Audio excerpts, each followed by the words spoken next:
Growing a successful business has never been easy. But whether you're navigating a complex industry or trying to reinvent one, our breadth of banking experts are here to collaborate on market-proven solutions. At KeyBank, we're built to grow with your changing needs because we're not just here for the business you are now, we're here for the business you'll become.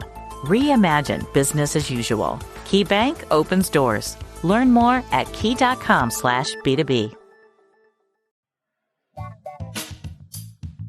It's that time again, ladies and gentlemen. Oh, the marketing geeks. Get the funk on. With Justin Womack.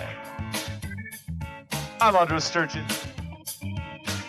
And I'm Gwendolyn. Yeah, Gwendolyn. Gwendolyn The in the fashionably house. chic. And the marketing geek. And we like marketing. Yeah. We're geeky for marketing, geeky for science fiction. Get geeky your funk for on. Superheroes. Get your funk on. Geeky for funk, although I can only take my funk so far. Speaking of funk, you know who's been in a funk recently, Andres? Who's Mark that? Zuckerberg. Mark Zuckerberg. Yes. The man lost. It was. I've heard estimates anywhere from $15 to $17 billion yesterday, as the Facebook earnings were underperformed significantly, and the user growth has slowed for the first time in maybe a decade. Yeah. So what is he like? Just is he saying to himself, now I've only got enough money to spend in 5 lifetimes? Well, you know what he is saying. He had just, I think 2 days ago, he just passed Warren Buffett on the all-time richest people list. So he is now far behind Buffett. So Buffett is just laughing his way to the bank right now. So what's happening, fellas? Why is Facebook taking a dive? What's going on? This is a very good question, and to answer that question, then you have to talk to my 11-year-old stepdaughter and my 13-year-old stepson. And you have to ask them why Facebook is tanking. And they will tell you because no one's effing using it. That's what they would say. Just like that. Old people, the younger crowd, the screenagers tell me that they're using Instagram and Snapchat, and they're not using Facebook. Are your ad campaigns lighting up the dashboard, but not the pipeline? That's Bullspend, and marketers are calling it out in Dashboard Confessions. My boss asked for results, so I opened my dashboard for the only positive-sounding metric I had: impressions. Cut the bull spend. See revenue, not just reach. LinkedIn delivers the highest return on ad spend of major ad networks. Advertise on LinkedIn. Spend $250 on your first campaign and get a $250 credit. Go to linkedin.com/campaign. Terms and conditions apply. Pepsi Prebiotic Cola in original and cherry vanilla.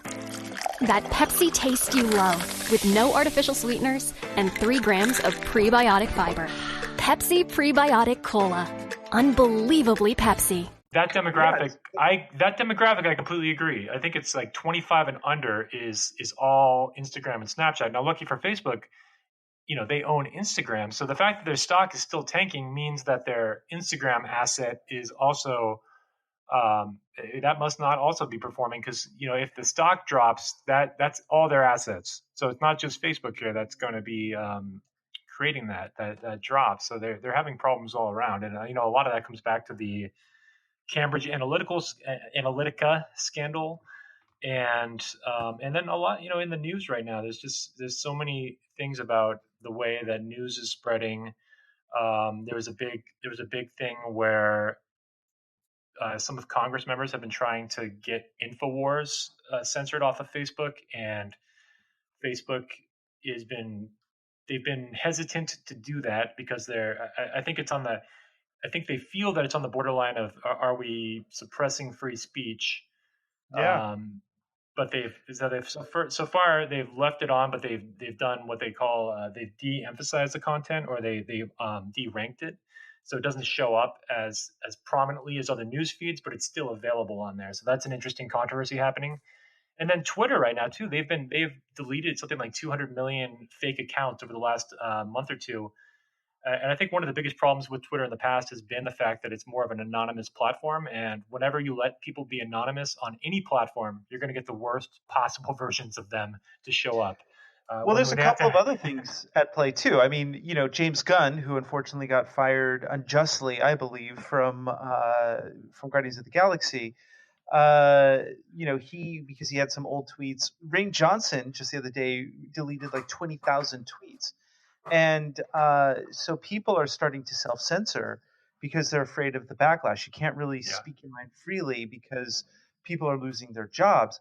But I think that there's a bigger issue here, and this is the main thing that we want to talk about today, and that is in a day and age where people are not being able to be targeted as easily because they're targeted too well.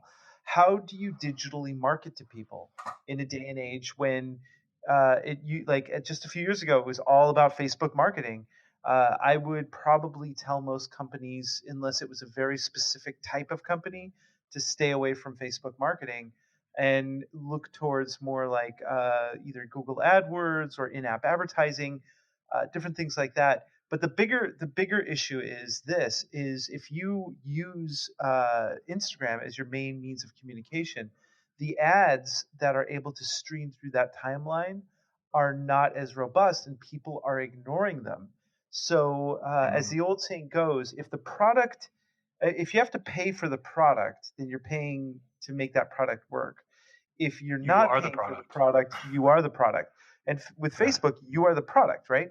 So if that product, you, is not putting money into Facebook or buying things through Facebook or Instagram or any of these other platforms, then the thing isn't going to make money.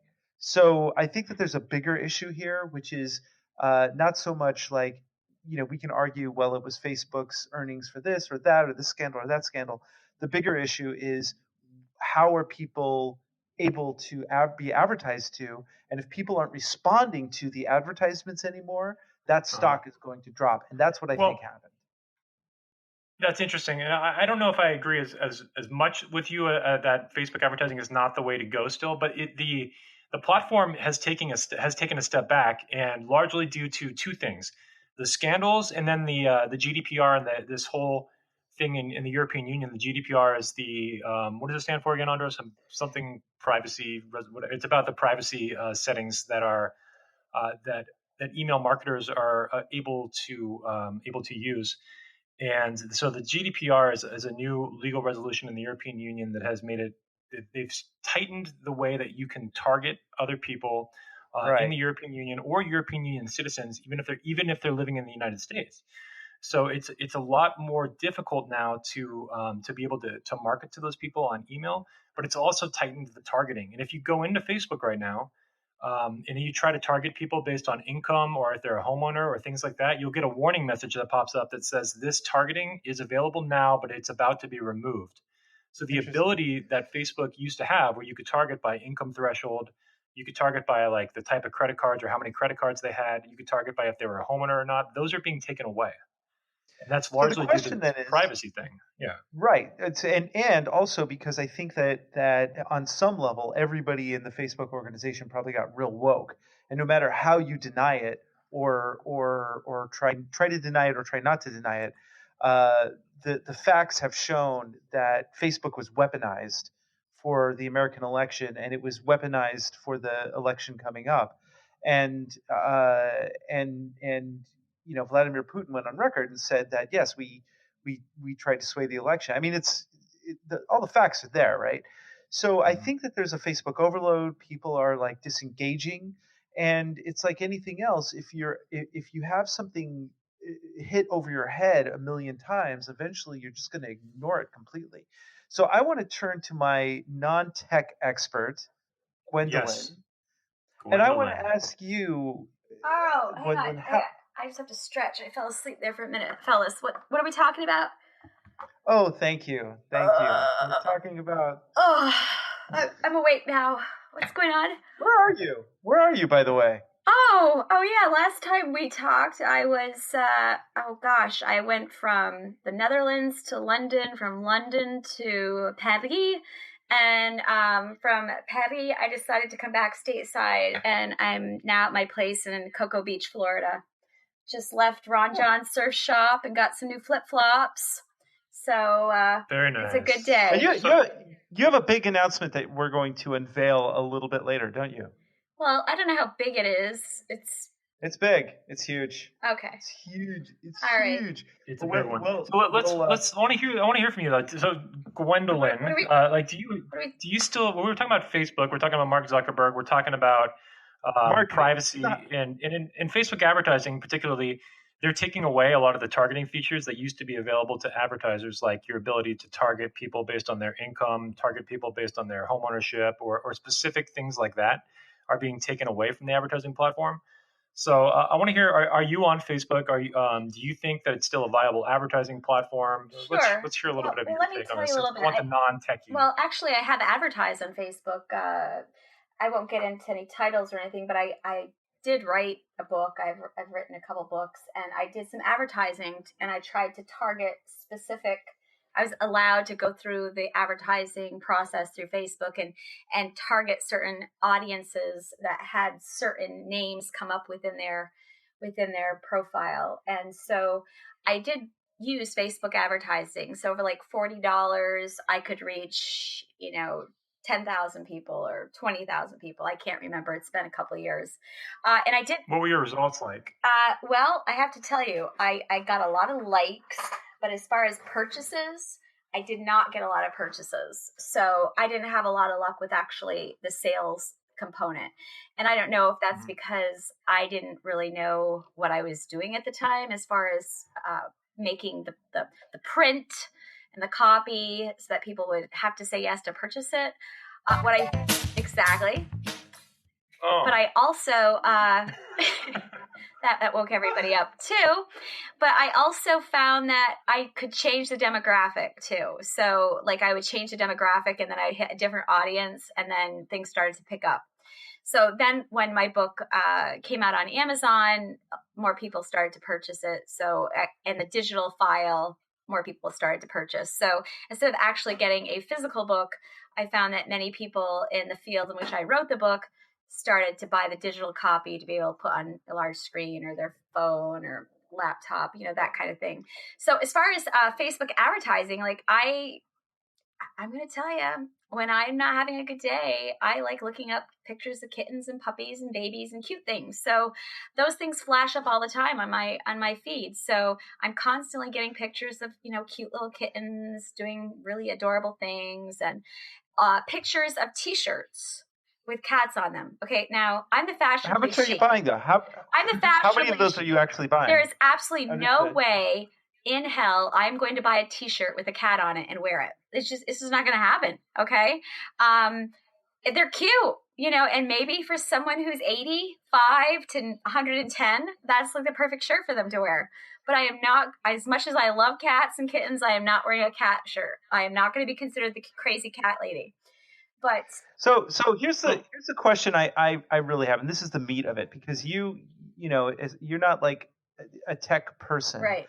So what motivates you online to buy something? Like from the moment you decide to purchase something to the moment you buy something, can you give us just a rundown of what that process is for you? Well, first, I know this is a whole different episode, but I'm an Amazon Prime member. So if there's something I need, I just look on Amazon Prime and see if they have it. Now, I know that's putting JCPenney's and major department stores out of business, but it's convenient. It gets shipped right to my house, especially if it's something heavy. Free shipping for things like kitty litter, 40 pounds of kitty litter. The price is $2 less than at Walmart, and it's free shipped right to my house. I don't have to carry it from Walmart to my trunk of my car, from the trunk of my car to my basement. It comes right to my house, and I just have to bring it down to the basement. So, those types of things are real practical for me to purchase online. So it depends what I'm looking for.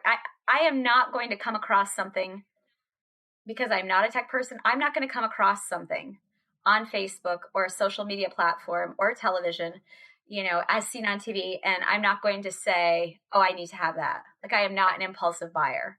Right. I'm not going to be watching the Home Shopping Network saying, I can't live without that. So Let me ask you this, Lisa. Were you, when this like Cambridge Analytica scandal went down, were you tempted to leave Facebook like some people did? Or was that something that did that affect your desire to be on Facebook So at all? I'm a late bloomer. I started on Facebook, let's see, in December, it was a year.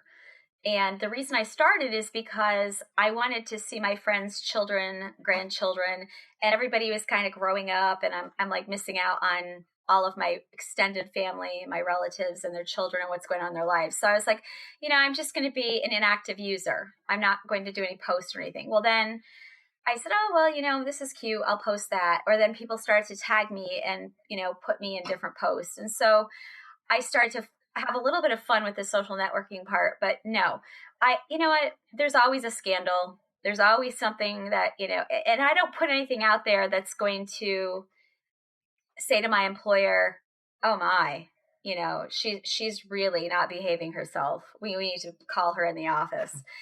So I think people have to use judgment what they're putting out there. And I have my settings set so that nobody can see my friends unless people, post to something.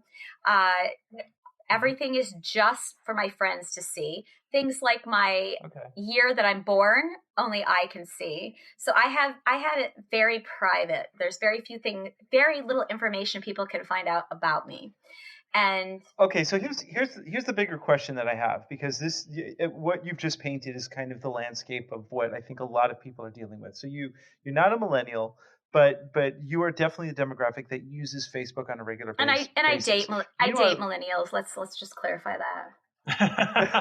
So, but if you unravel like the people, so those people who are using apps like Instagram and WhatsApp, those are, it's impossible to advertise to people on those particular apps. So what I want to cover right now is figuring out what are the methodologies, and I want to open this up to any of our listeners who are also marketing people. What are the best ways to market in a world where we are unable to connect to people like we used to? Because the way that Facebook marketing used to work is, how you go to the grocery store and you swipe your card for the discounts on all the stuff, and basically then you pay with your debit card. All of that data of what you bought, how much money you're making, how often you go shopping, what you're shopping for, all of that data is compiled and basically given to Facebook. They buy it. Well, they buy it. They buy that data, and then when you go into the Facebook advertising and you try and do Facebook advertising to somebody, you're targeting certain demographics. That's where that data is coming from. So if people aren't paying attention to what people are doing on Facebook as far as Facebook advertising, how do you digitally market to people in a world where it's dying? It's obvious. Well, it's interesting that you bring that up, because I remember being a young child and watching television where they had commercials, and I don't watch TV with commercials anymore because I'm watching, Netflix or something like that. And so if I'm watching cable television, what are commercials? Yeah.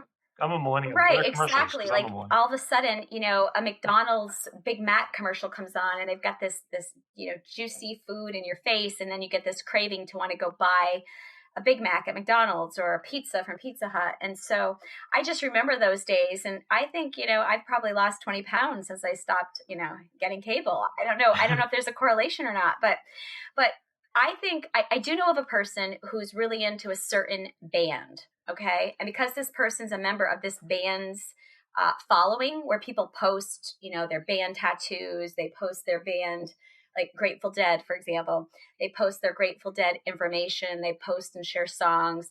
There's a feed on Facebook that comes up and there's always a new t-shirt to buy. So my friend is constantly buying a new Grateful Dead t-shirt, like once a week, a new Grateful Dead t-shirt.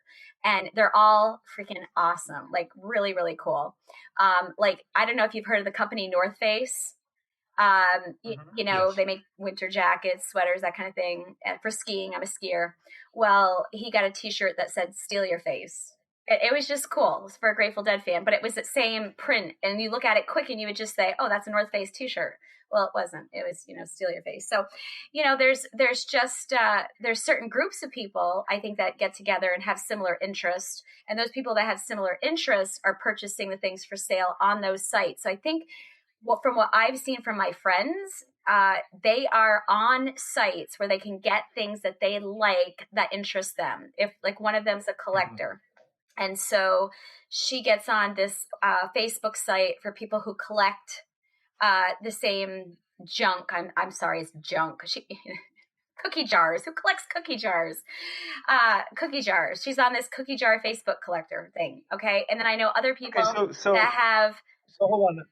Let me just stop you right there because I think you're proving the point, which stop is this, a cookie which jar. Is like, stop a cookie jar, because what you're talking about is there are certain demographics who have certain groups that they go to and hang out in those groups to buy things and exchange things. Exactly. So, and this is my point, right?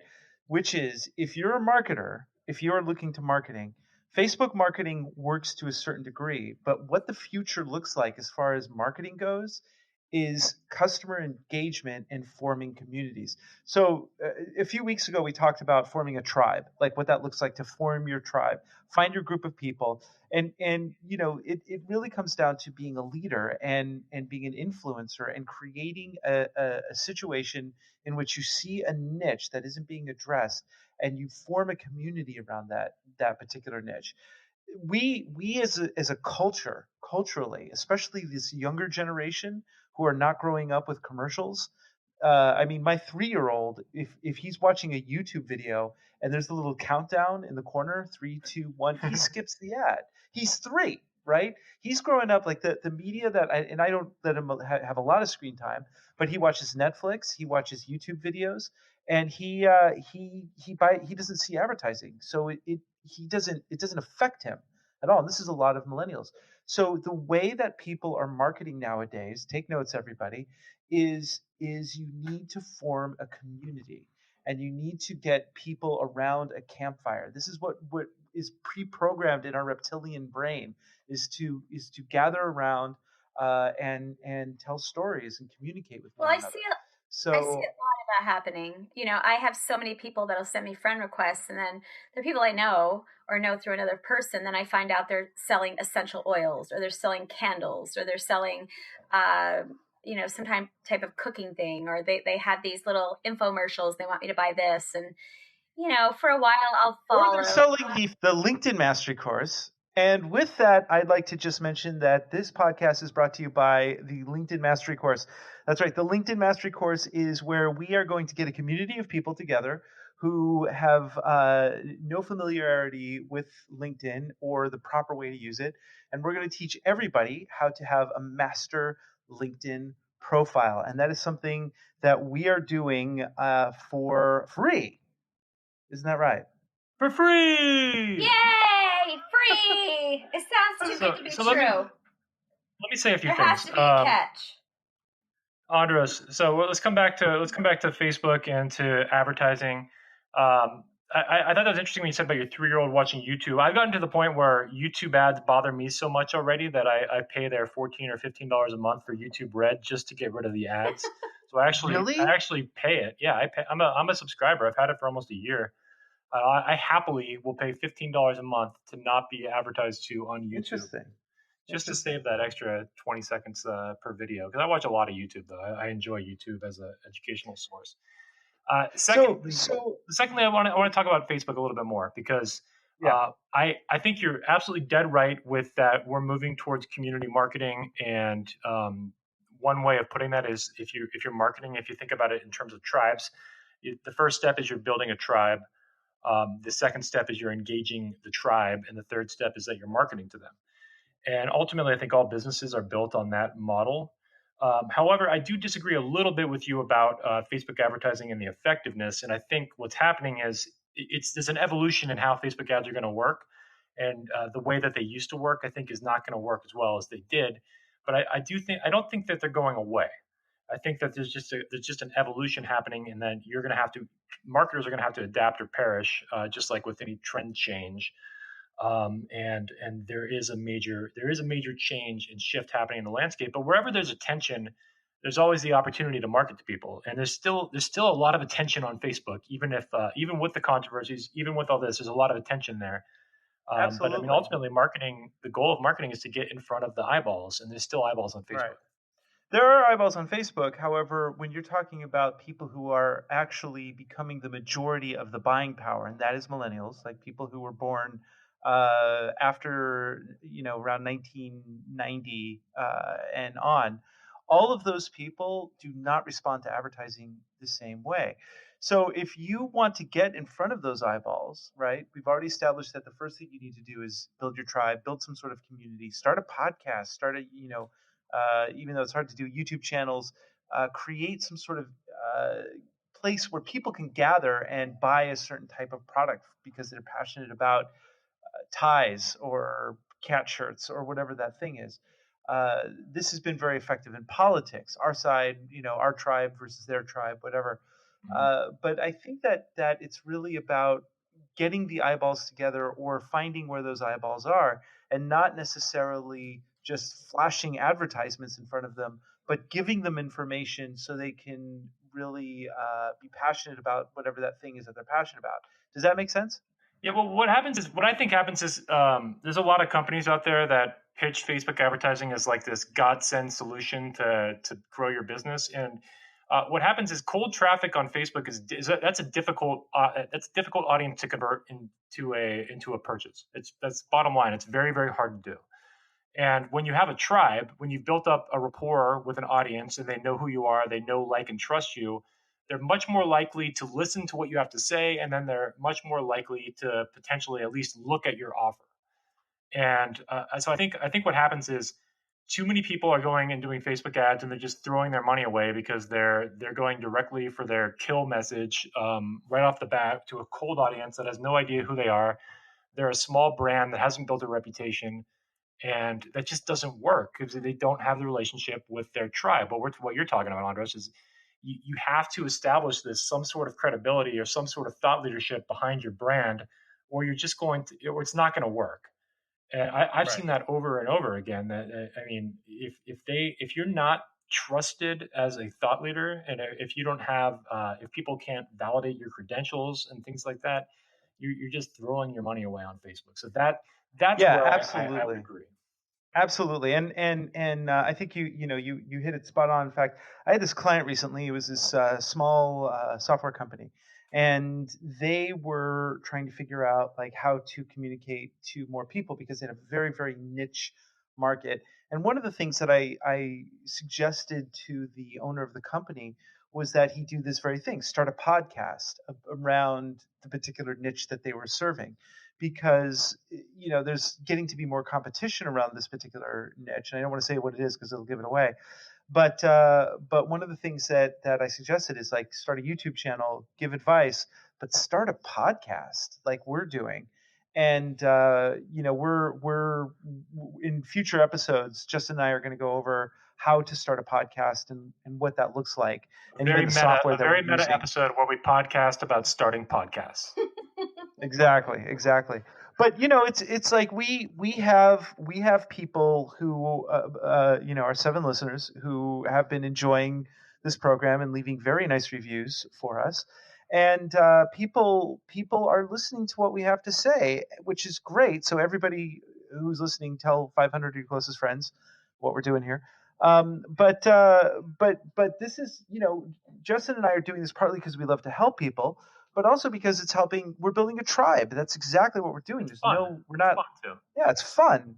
It's really fun, and we loved hearing the interactions. And so the companies that aren't doing this, so you have to give something back. And like, for instance, if you're wanting to build your tribe, you have to give something. If you're Chipotle, you have to give E. coli to your clients, for instance. Please give me more E. coli, Chipotle, please. I'll have the barbacoa, the corn, and the E. coli. Just double scoops of that. Just to emphasize what you're saying, Andres, I think there's 3 ways of really doing this, and we can talk about modalities like with NLP, bringing back NLP again, neuro-linguistic programming. You have the visual, auditory, and kinesthetic modalities of sensory that people have. So if you're more comfortable away from the camera, and we don't mind being on camera, but if you are more comfortable away from the camera, then a podcast is probably your top solution to market to your tribe. if you do love the camera, then you could do Facebook Lives every day or every week, and you could create a show around Facebook Lives, and you can convert those to YouTube, and you can create an audience through video. And if you don't like either of those, then it's go the blog route, and you create your audience by being a writer, and you write about your topics, and you promote those through social media, through advertising. But you create your tribe through some sort of like a show or modality, like one of those three. So the more you do that and you give content, the more you're building yourself up to. Right. And so this, you've hit a very good point. So to sum up, if you really want to market to people in the 21st century, Facebook marketing, that's one way of doing it. Yeah, it can work. However, the way to do it most effectively is to build essentially a lighthouse that will attract your perfect customers. And that lighthouse has to be something that you give away. How-to information, videos, information, entertainment, any of those things, so you don't hit people over the head with advertising. I mean, when I was a kid, your customers are moths, and you are the light. That is absolutely correct. Look, when I was a kid, that was a joke, people. That was a joke. I grew up. We had like 7 channels. That's it. Saturday morning they would play cartoons. There was no Nickelodeon. There was none of that stuff. They'd play Saturday morning cartoons, 8 a.m. to noon, and they would advertise like crazy as I'm eating Captain Crunch, like sugar cereal. Stalactites of flesh are hanging from the roof of my mouth. And they would advertise over and over again for McDonald's. The commercials were better than the cartoons. They were so well produced. And when noon came around, all I wanted was a Happy Meal. That was it. That was the only thing on my mind. So when my mother finally rolled out of bed around noon, which was a common occurrence, that's what I wanted. And she was just like, I don't want to cook. I'll go to fucking McDonald's and we can eat. Well, I mean, I'm 35, so I was still around for the heyday of television and Saturday morning cartoons, and I grew up watching commercials like that. I remember like McDonald's had Ronald McDonald and the Hamburglar and all these cartoon characters, and I used to collect their toys, and I was obsessed with the McDonald's brand and all these and Toys R Us brand. And the way that they marketed was super effective. I mean, they programmed me from a young age to want their products, and I would go to my parents and beg for those products. Exactly. Because of their marketing. Here was the difference. There was 12 channels on television, and when that came on, it was like you either sit and watch that entertaining commercial for 30 seconds, or you do something else, right? And nobody wanted because the commercials were so entertaining, you stay in front of the TV. You don't really turn the channel. But now with the internet, we have zillions of channels, right? If something bores me in 6 seconds, I'm out, right? And so if there's an advertisement, and this is one of the by the way, one of the primary mistakes that people make when doing advertising on Facebook, especially if they're sharing video, is the first 6 seconds there's nothing happening. There's like a slow fade up to someone sitting there. And so you have literally like 3 to 6 seconds to get someone's attention if you're doing video. And we're going to do when you do one, you have to be like, unless you want to give away $1 million, don't skip this ad. Right. And so you'll see that a lot. You'll see that a lot. So again, it goes back to you can't just bang people over the head with flashy advertising. You've got to move people. And part of what's happening in our culture today, and tell me if you feel this too, but this is my own analysis, is that people are hungry for authenticity. They're hungry for realness. I think that the reason that President 45 has done as well as he has is because he's talking to people in a way that really hits them viscerally, and they feel that as authenticity. Right. And it's also a contrast to what used to be the case in politics. Like he's the complete contrast of what we've had in the past. Like we've had prim and proper, and now we have like a say whatever the hell comes to your mind person running the country.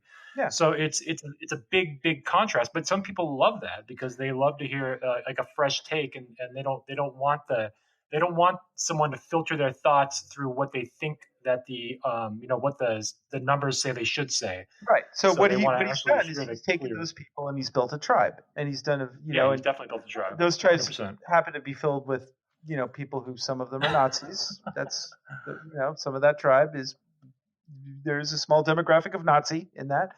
but even still, it's been effective enough that that was something that Hillary Clinton could not do. She could get a tribe of people who were like, I'm with her because she's a woman. She could not turn the politician off. She didn't turn and it felt inauthentic, and that was the problem.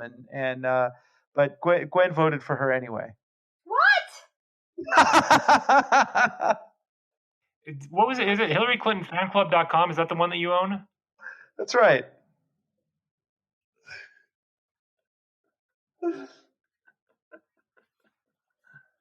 Oh, listen, let's not even go there. There are a few things I try not to talk about with people I consider friends, which would be Justin and sort of Andros. But, I feel like Justin and I have a good friendship, and Andros, I'm kind of getting used to you. But the situation is, I just don't like to talk about politics, religion, or sex with inevitably what happens is it becomes an emotionally charged conversation. Inevitably, we end up hating each other. I do have a few mentors that let's just not will go there. Scream at me if we even bring up politics on a show like this. But I think it's okay to bring them up. Yeah. I don't want to make this like a partisan thing. But I think it's okay to bring them up from time to time because it's fun conversation. It's going out in the world. So yeah, well, I mean, we have to address it. We have to address it because it's the world that we live in. Oh yeah, I agree. I completely agree. But I don't run the Hillary fan club. Oh, it's not you. It's a different Gwendolyn. It is a different Gwendolyn. Yeah, there's probably another Gwendolyn out there somewhere. I don't know. Who's running it? Guys, it was me. It was me the whole time. I was running the fan club. I'm a phony. Gwendolyn. I'm taking off my mask, and underneath the mask, I'm actually like Ming the Merciless or whatever. I don't know. Well, if your gender identity relates to Gwendolyn, we can start calling you that, and we'll use the pronouns he and she. And her. You know what? I prefer to be called a Gwendolyn American. Thank you very much. Okay, gotcha. Got it. So what we've distilled down here is that the world is running by tribes right now. It's basically like figuring out how to build the tribe. In America, and Americanism and nationalism, and you see the spread of nationalism in politics all over the place. Now, I'm going to throw I am going to get political here, okay? But not from the standpoint of I just want to point something out, okay? And I'm going to throw out a completely ridiculous conspiracy theory. Are you guys ready? Oh, please! I love conspiracy theories. So hold on. I'm going to put on my tinfoil hat. Okay, hold on. Do you have a sound effect do you have a conspiracy sound effect that we could play? Conspiracy. Okay, here we go. This is Andros Sturgeon's conspiracy theory. Okay, so. Wait a minute. Are you starting this off talking about shapeshifters? Because if you are, I'm just going to zone right out. No. Reptilian hybrid shapeshifters. So they're different than just shapeshifters alone. Okay, great. I did read The Biggest Secret, so okay. Go ahead. So pop quiz. What's the gang member, the gang that Donald Trump always talks about? Oh, MS-13, right? MS-13, that's right. And the story goes that we have to build this wall because the gang violence in Mexico is getting so bad that people are coming over the border and they're joining MS-13. Now, MS-13 is a brand, right? It's been marketed as like this thing that you should be afraid of. So I'm just going to throw out a little theory that I'm having. What if you wanted to stay in power, right? And you funded the gangs in Mexico to create sheer chaos, to create a situation where people have to come to safety, which they are. So people in Mexico, because they've got some of the highest homicide rates in Latin America right now because the gangs are running the place. So parents are fleeing with their children. That's why they're showing up here, right? And if you sell this idea of MS-13 as this, like, we got to be afraid of these guys, so we got to build this wall to protect us, but you say train a couple of enterprising young gang members in the School of Americas. If you don't know what the School of Americas is, folks, I suggest that you Google it and get woke to what the School of Americas is. But it's basically an American-owned assassin training camp. This isn't conspiracy. This is fact. So, but if you control basically the chaos that happens within an inner city and you brand it with your own brand, MS-13, and you control it, and you basically say, you guys can do whatever you want as long as you don't step out of bounds. If you step out of bounds, we're going to shut this down real quick, right? But the point is that if you control the brand of MS-13, then you control kind of the fear that's generated. So you create an us versus them. You create your tribe, and then you create the enemy within the bounds of who you need to be afraid of. The point is that MS-13 is a brand. Antifa is a brand. All you need is during a peaceful protest of several thousand people, you just need 100 guys in black outfits to run down the street and smash windows, right? And then you say Antifa, and then you could arrest everyone within that protest and try them for treason. And there's laws that have been put into place to allow this to happen. But in the 80s, and I'm going on a deep tangent here. Well, let me pause you for 1 second here, because I think what happens with a theory like this is there's the big problem that I see is, like, I used to hear this with like George W. Bush, that he was in conspiracy land. He was the mastermind behind like 9/11. Oh no, and not at all. But I mean that. But what happens is, like, you have people that are calling somebody an idiot, and then they're calling them like this master maniacal genius at the same time. And I mean, it would take a pretty concerted effort to be able to pull something like this off. But let's rewind the clock. In the 80s, what does this have to do with marketing? You're losing I'm me. getting to it. So in the 80s, the CIA ran an illegal operation where they brought crack cocaine into the inner cities and gave people a bunch of guns and basically created the gang problem that existed. And this is documented, right? It doesn't. No, that's true. That's been recently unsealed. That's recently unsealed. This is all true. Yeah, you can find it. This absolutely happened, right? There's been documentaries. Cocaine Cowboys, I think, is a documentary that talks about this a little bit. Anyway, you can find out this information. So since that time, don't you think the technology and the kind of the psyops and the methodology that they've used since that time to create that type of environment has improved greatly, right? So all you need to do is you need to just create a brand, MS-13. You need to market that brand, be afraid of these people, and you need to gather your tribe against that brand, right? Protesters. There's an argument. And after, going back after 9/11, there was an argument that a lot of the propaganda behind Al Qaeda was manufactured by the CIA, and that they had done what you're saying with what they're doing with MS-13 now. They had done that in the past. Now, that's all conspiracy conjecture, but that's the same kind of thing that you're saying is like we had that somebody had created an enemy on purpose to build goodwill towards an administration. Yeah, and so is that what it's exactly what's been happening. What I predict has been happening is that the reason that certain political forces have gone on television over and over and told the American public to be afraid of this particular brand, you could put anything under that umbrella. And basically what it's doing is it's marketing to people a way to be afraid of this particular thing so you can sell a narrative. Because when you're afraid, you go into these lower, like, I'm going to get so hippie right now. Hang on, people. Hang on. You get lower frequency? Your lower chakras. You get into your first and second chakras. Even better. Yeah. Even better than frequency. Yeah, and when you're in your fear, it's hard for you to think rationally. People do like stupid shit when they're afraid. So the point is that if you get a bunch of people afraid, you market to them in a specific way, you build a tribe around fighting that thing that you've created. Now, who's a master at doing this very thing? And this is, again, very documented. In a non-conspiracy world, or is this like actually happening now? Who actually did this? Who's a master at doing this? Who is it? Vladimir Putin. He started off in Germany during the end of the Cold War. The Berlin Wall came down. He was working for the KGB, and he rose through the ranks. He was head of propaganda. And one of the things that he did was he would basically create two politically opposing sides, and let them fight. And in that chaos, he would form the narrative.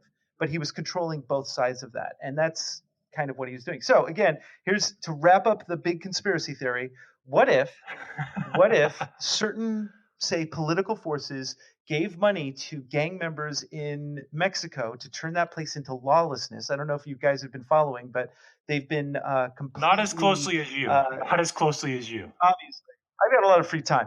But journalists have been killed over there. Politicians have been killed over there. It's like if you try and speak out against what's going on over there, you get killed. So it's become like a war zone over there, right? People are fleeing. They're coming to the States, and then their children are ripped from them because they're trying to find safety from their parents. But the point is that you could fund that. You could basically say, we're going to allow this to happen. We're going to allow these gang members to happen. We're going to allow this Antifa group to happen, because then we can control the chaos and then we can control the narrative. But all of that stuff has to be marketed, right? And the person that did this the best and who started this whole process was Edward Bernays, which was Sigmund Freud's nephew. Dun, dun, so dun. Again, wait. And that concludes Andros Sturgeon's Conspiracy Theory of the Week. Join us next week for another conspiracy theory. All right. Oh, I'm so glad you got through that. That was painful. That was interesting. Yeah. Anyway. I tend not. I mean, I think conspiracy theories are they're interesting. Like I've always drawn my attention to them, but I've never really bought into any of the big ones. But then again, every now and then something gets unsealed, and you read about like MK Ultra, or you read about which was a mind control experiment by the CIA that got unsealed, or you read about what you were talking about with the Cocaine Cowboys documentary. So some of them are true. I think most of them are not. So they're interesting, but moving on. well, here's all I got to say. Just Google MS-13 and look at the images and see what pops up, and tell me if that isn't fantastic marketing. We'll have to do that. It's great marketing. Gwendolyn, is it fantastic marketing, Gwendolyn? Listen, when I think about conspiracy theories, I think about sports, and I'm thinking, okay, Tom Brady is innocent. Tom Brady is innocent. Right, but I really think like, okay, did that team just get paid this amount of money to throw the game? Because there's no way a major league pitcher could actually throw the ball that bad. You know, so I get into like different sports things that happen that are just so hard to believe, and I think, oh, it's like the team's given up, like they stopped trying. So is somebody paying them to lose? You know, so. You know, I think that might happen. I may buy into some sporting theories of conspiracy, but I don't know. I'd like to believe that at the end of the day, people do what's right. Yeah, I would like to think so. I agree with you that at the end of the day, people do want to do the right thing. And as the saying goes, the problem with humans is that we go insane collectively, only gain our sanity one by one. And I think that's kind of we're in the midst of that. And so this is now I'm coming full circle. Okay, so back to millennials. Back to this has been brought to you by Tangent.com. Tangent.com. This whole episode's been one giant tangent. I'm sorry, people, but just so everybody knows, I have slept through most of it, and I've done a little bit of shopping on eBay. So eBay is getting my money tonight for you people who are trying to market. Are you getting advertisements on Facebook for eBay products now? That's the question. Are you being retargeted now? Yes, I am. I buy so much on eBay. So Absolutely. It comes down to an interesting question, which is if everything these days about digital marketing is creating tribes, right? And so going back to my 11-year-old stepdaughter who uses Instagram to communicate with her friends, and the advertising is ineffective on there. And you're going, Gwendolyn, to eBay, and you're finding your little niches. So the question is, as a digital marketer, how do you get a handle on this type of advertising when it's getting very, very clear that they're watching everything that we do, and they have it down to a science, so you can really figure out how to hit that niche market. It's like the Force, man. You could use this for good or for evil, And well, let me ask you this. Yeah. Okay, I'm looking at this beautiful purple dress right now, and I have a hard time finding things in my size. Is this an ad, or are you on eBay? No, I'm on eBay. Okay, this beautiful purple dress. No, that's a yellow dress. I love yellow, but it's purple. It's a yellow dress. No, okay, it's a yellow dress. I love yellow, but this is a purple dress because this we'll take your word for it. Right. Okay, and it's my size. But it is yellow. It's my size. Everything's perfect. If I were to buy it right now, okay, at the store, and it's by a major designer, it would cost me $109.99. I can get it on eBay for $23.99 plus $9.99 for shipping. How do you know that it would really cost you that in the store, though? Is eBay giving you those numbers? No, I just looked it up. Okay, so you did your own independent research. I did my own independent research. Which brings us to another. That's a buying strategy. That's not a buying strategy. So I look at that as what I would say if I go somewhere and I'm getting ready to leave. What do I say? Good. Buy. So it's the same thing. This is a good buy, but a good purchase. Oh, you didn't get my joke. Shit. So I didn't get it right away, but I got it after the fact. Okay. well, here's. Wait, when you did your research, what did you search? Like, what did you type? So what did you type into Google? Is what I want to know. Okay, so it's by Ralph Lauren. Okay, and it's a petite size. Because I'm not 6'5", I'm short. So then I put in the size that I needed, a 4 petite, and I put Ralph Lauren. I put the name, I put the size, I put everything in, the exact dress, and then I went to the exact description, and I got the price, and it was at a major department store. Okay, I'm not going to tell you which one, but it was either at Macy's or Bloomingdale's or Dillard's. Did you look for this in Google? Yeah, I Googled it and then went to the store. Right. Okay. So this shopping strategy that you've just talked about is actually very common. And what we just so you know, in future episodes, we're going to tell you, digital marketers, marketing geeks out there, how to this shopping strategy, which is very, very common, how you can leverage it to sell your brand or your product. Because there are ways to kind of game that system, because it is something that. And to be a smart consumer, why would I pay 4 times the money for the same dress? It doesn't make sense. Well, we take advantage of smart consumers like you. So we look for smart consumers like you, and then we try to get in front of them, and then we take their money. Oh, gotcha. But you know what I like about eBay, though? I can look at something, I can watch it for like a week or two, and I see that nobody's made any offers. And so then I can make an offer and like drop it down like $10 and then end up with something brand new with tags, $10 cheaper than what they were asking for it. And I know I saved maybe $80. So do you know the difference between men and women? I think I really do believe this is that there's a lot of differences. Really? Well, this is one of them. What is it? Enlighten me, Andros, with your. I would pay $80 to not have to do all that stuff. Oh well, you know what? You're not paying me enough for this podcast that I can do that. So. Speaking of which, Gwendolyn, you have a huge announcement. I do have an announcement. That has to do with your goodbye. You have music for the announcement? I don't know. I don't feel like I need a drum roll. Charge. So I am going to be only guest appearing once in a while on the podcast from now on. I think our fans pretty much have said how much they really love and enjoy Justin Andros. And so that being said, I'm going to focus on a different part of the business that Justin Andros, myself, and my friend Jenna are going to be working on. Remember, I talked about Jenna a little bit before. And this is going to be huge. Like, this is going to involve something really big that all of you are going to want. You're going to buy, and you're going to be an integral part of the market that will really become our tribe. So I'm excited about this. I've been doing a lot of research. Actually sent a draft to Justin Andros and Jenna today, and we're going to meet after this podcast to go over it. But this is such a time-intensive labor of love that I won't be able to spend time on the podcast, because this time, even though we have a great director that helps us with the script, joking, I've got a script in front of me right now telling me exactly what to say. Kidding. I have to do this for the team. So I'm taking one for the team. As much as I love to talk and share and, crack my stupid jokes, this is more important because this is going to get information out to millions of people who need it. And the only thing... And we'll be rolling out more information about this. The only hint that I'm going to say is millions, millennial.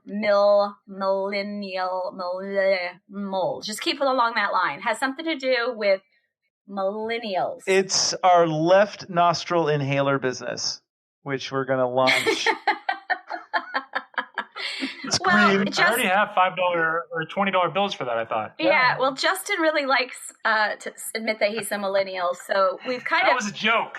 We've kind of, decided that I'm going to spend a lot of time researching millennials. I've been doing that for a few years, and they're oh man. but the way that you do it is unorthodox. It's hands-on. It's hands-on. That's what it is. Well, they're a lot of fun. And so the generation, between 20 and 30 right now, I can't find people my own age that are that much fun. So the problem is, as fun as they are, their work ethic and their ability to market themselves and get the jobs that they want doesn't seem to be happening for all of them. I'm not going to stereotype all millennials, but I am just going to say there are a few million millennials out there that need some help, and we're going to provide it. So absolutely. That's why I'm leaving the show. And I got to tell you, like I've hired millennials. Gwen has hired millennials.